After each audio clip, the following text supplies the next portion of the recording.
Une semaine est maintenant passée depuis notre arrivée à Antibes, et c'est maintenant l'heure de repartir.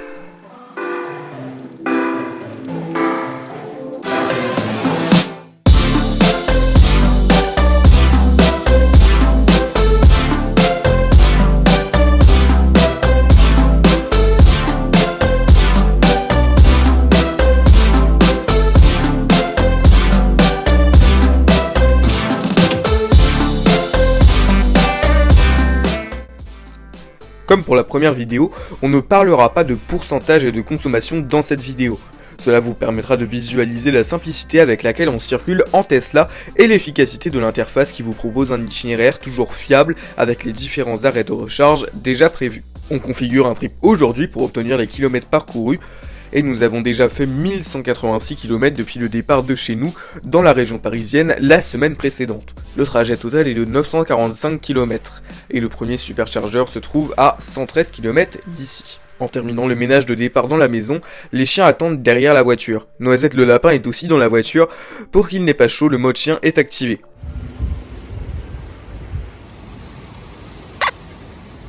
Enfin, nous voilà à bord du véhicule. Le portail se ferme et on part enfin en quittant ce beau soleil qu'on ne retrouvera plus avant un sacré bout de temps.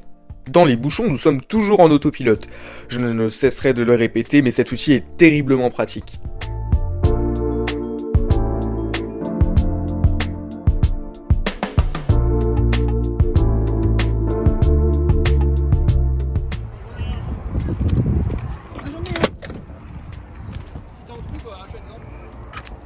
On arrive vite au premier superchargeur et branchons la voiture. Il faudra 25 minutes avant de repartir. Il est 13h, parfait pour aller chercher quelque chose à manger, surtout qu'avec les bouchons à la sortie d'Antibes, on n'a pas petit déjeuner, on voulait passer à la boulangerie en sortant. Quand on est arrivé, une Volkswagen ID4 chargeait sur les bornes Ionity en face. On est allé discuter avec les propriétaires, mais ces derniers ayant fini leur recharge, nous ne les avons pas embêtés et n'avons donc rien filmé. Cependant, ces bornes nous ont toujours intrigués. On en voit de plus en plus, mais je n'en ai jamais vu autour de chez nous. On est donc allé voir. Apparemment, ça charge avec une puissance comparable à celle des superchargeurs, mais l'interface est tout de même beaucoup moins bien pensée. Les superchargeurs nous permettent de brancher simplement notre Tesla, la borne reconnaît le VIN de notre véhicule et prélève automatiquement le montant de la charge via notre compte Tesla. Ici, la borne Ionity nous demande de passer un QR code via une app ou un pass, un peu moins pratique. Après, ce n'est qu'un détail, 2-3 manipulations en plus seulement, mais les vrais inconvénients, c'est le nombre et la fiabilité de celle-ci. Il y a 83 stations de recharge Ionity en France, avec 4 ou 8 bornes à chaque fois, contre 100 stations de superchargeurs, avec une dizaine de bornes à chaque fois. Les Tesla partagent donc plus de bornes, alors que toutes les autres VE se partagent un même réseau, dont les bornes sont légèrement moins nombreuses. Aussi, il est très rare que les superchargeurs soient en panne, alors que les bornes Ionity sont apparemment victimes de nombreux dysfonctionnements. Par curiosité, j'ai regardé sur A Better Route Planner le temps mis pour arriver à destination avec les deux véhicules. Avec notre modèle 3 long range, on mettrait 9h30. Et la ID4 mettrait 10h08 minutes. Finalement, l'écart n'est pas si important.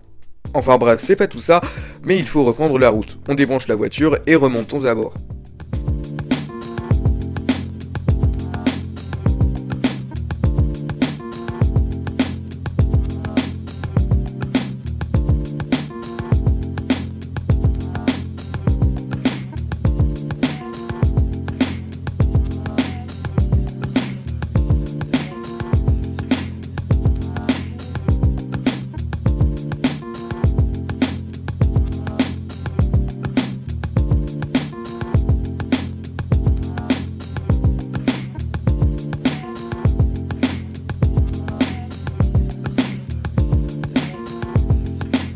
Nous voilà à présent au deuxième superchargeur après 2 heures de route. Ici, il faudra également rester 25 minutes.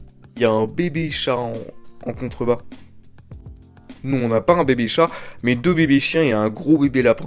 Sinon, on débranche la voiture, encore une fois, cette charge était agréable. Nous avons rencontré une famille très sympa qui nous a présenté sa modèle Y, pour laquelle on hésite beaucoup car la modèle 3 est un peu étroite pour notre zoo.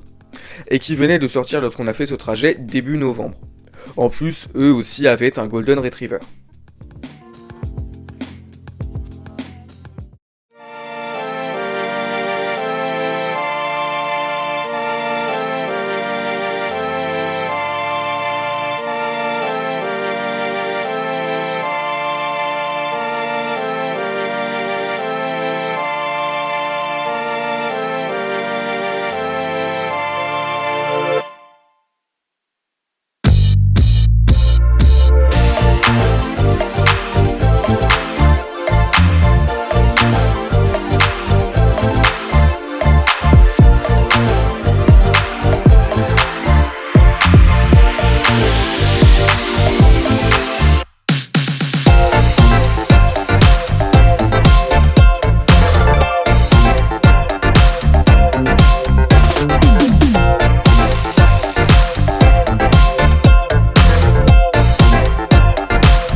Si vous avez vu la première partie de ce road trip, vous connaissez ce superchargeur. Nous y étions déjà passés lors de l'allée. Ici aussi on a croisé une Model Y.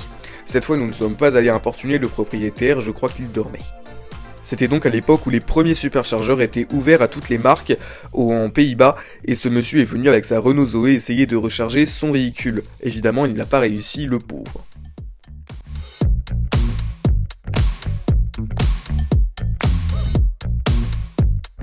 Pendant la charge, j'ai regardé les nouveaux trucs sur YouTube et je suis tombé sur un sondage de la chaîne Garage Bagnole et Rock'n'Roll, youtubeur qui a lui-même une Tesla et qui s'y intéresse particulièrement depuis quelques temps, et la réponse majoritaire m'a vraiment étonné.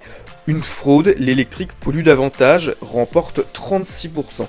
Je pensais qu'en 2021, presque 2022 maintenant, on avait quand même prouvé que l'électrique polluait moins et non pas que les thermiques, et qu'il s'agissait d'une solution pour réduire notre empreinte carbone et protéger notre environnement qui a déjà bien souffert. Je suis tombé sur un article très intéressant qui expliquait bien la différence de pollution entre les thermiques et électriques. Effectivement, une électrique pollue davantage à la construction à cause de la batterie, et cette dernière sera plus écologique qu'une thermique qu'à partir du moment où vous faites plus de 30 000 km en sa compagnie.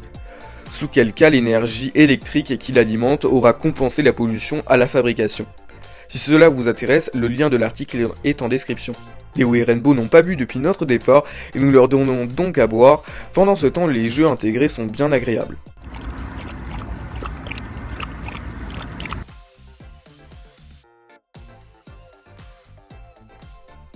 À présent, la charge est finie et on peut y aller.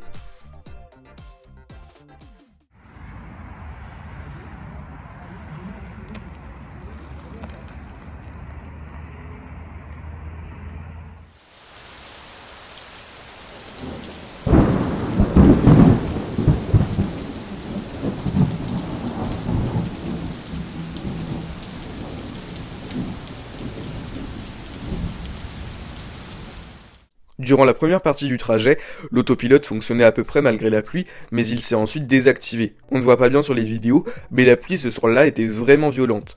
On ne voyait rien, on a dû rouler à 100, 110 toute une partie du temps, tellement la visibilité était pourrie. Cette sortie révèle la non-confiance sur la route qu'on avait ce soir-là. On a pris cette sortie d'autoroute à 40 km/h.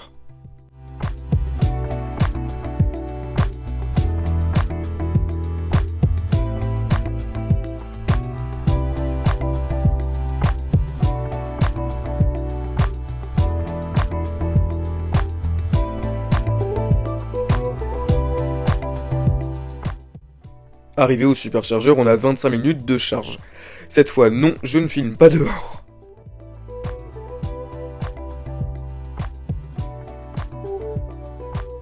En repartant, la pluie ne s'était toujours pas calmée, nous faisons toujours attention.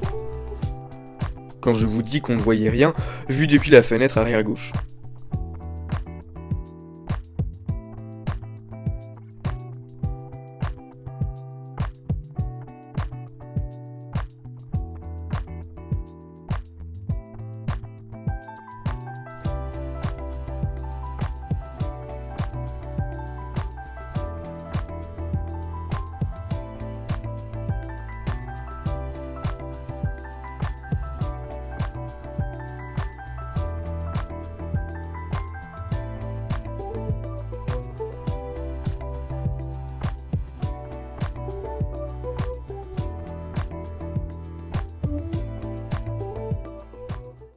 Quand nous sommes entrés dans le tunnel de l'A86, qui s'arrête à 2 km de chez nous, on était heureux, on y voyait enfin clair.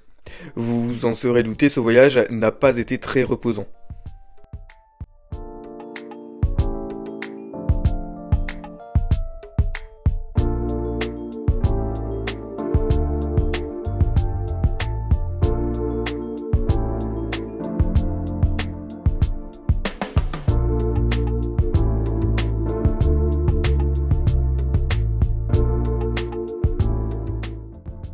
Finalement, on arrive chez nous à 23h20 et on monte direct nous coucher. Nous voilà le lendemain matin, nous avons fait pour ce trajet retour 957 km, ce qui donne un total de 2144 km. Je ne sais pas si vous avez remarqué, ayant très peu roulé l'année précédente, la voiture a passé les 10 000 km fin août. Le 3 novembre, elle avait 18 115 km. On a fait 8000 km en 2 mois et quelques. Les trajets professionnels ont repris et une vidéo s'imposera dans environ 1 an lorsque la voiture aura 50 000 km. Sinon, le concours. Lors de la première vidéo, j'avais lancé un concours pour tenter de gagner 3 lots différents, et comme prévu, voici les résultats. Je n'ai pas trouvé de tirage au sort en ligne qui correspondait clairement à ce que je voulais faire, alors j'ai découpé des petits papiers avec les pseudos de chacun des participants. Le premier lot, l'organiseur de console centrale, est remporté par Édouard Velu.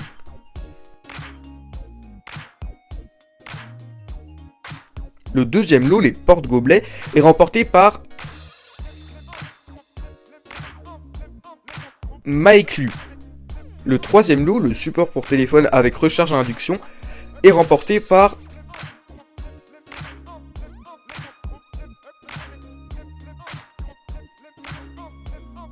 John, un de mes filleuls d'ailleurs.